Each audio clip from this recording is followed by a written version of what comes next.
കഴിഞ്ഞ വർഷം ഏറ്റവും കൂടുതൽ വാർത്ത അവസാന ഘട്ടത്തിലാണെങ്കിലും ഉണ്ടാക്കിയ ഒരു വ്യക്തിയാണ് PV അൻവർ MLA. അപ്പൊ ഇനി PV അൻവർ MLA എന്ന് നമുക്ക് പറയാൻ പറ്റുമോ ഇല്ലയോ എന്നുള്ള കാര്യമൊക്കെ ഇന്നൊന്ന് ഏകദേശം അറിയാൻ പറ്റുമെന്ന് തോന്നുന്നു. MLA സ്ഥാനം രാജിവെച്ചേക്കുമെന്ന അഭ്യൂഹം തള്ളാതെ PV അൻവർ ഇന്ന് രാവിലെ 9 മണിക്ക് സ്പീക്കറുമായി കൂടിക്കാഴ്ച നടത്തുകയാണ്.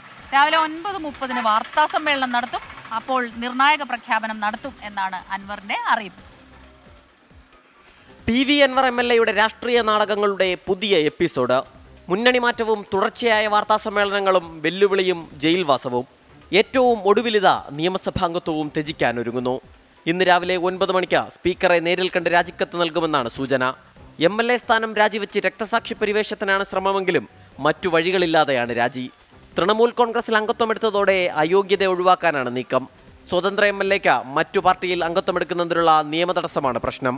അയോഗ്യത വന്നാൽ അടുത്ത 5 വർഷത്തേക്ക് തെരഞ്ഞെടുപ്പിലും മത്സരിക്കാനാവില്ല. ഇത് മുന്നിൽ കണ്ടാണ് PV അൻവറിന്റെ രാജി തീരുമാനം. ഈ നിയമസഭാ കാലയളവ് തീരും വരെയും MLA ആയി തുടരുമെന്നായിരുന്നു അൻവറിന്റെ നേരത്തെയുള്ള പ്രഖ്യാപനം.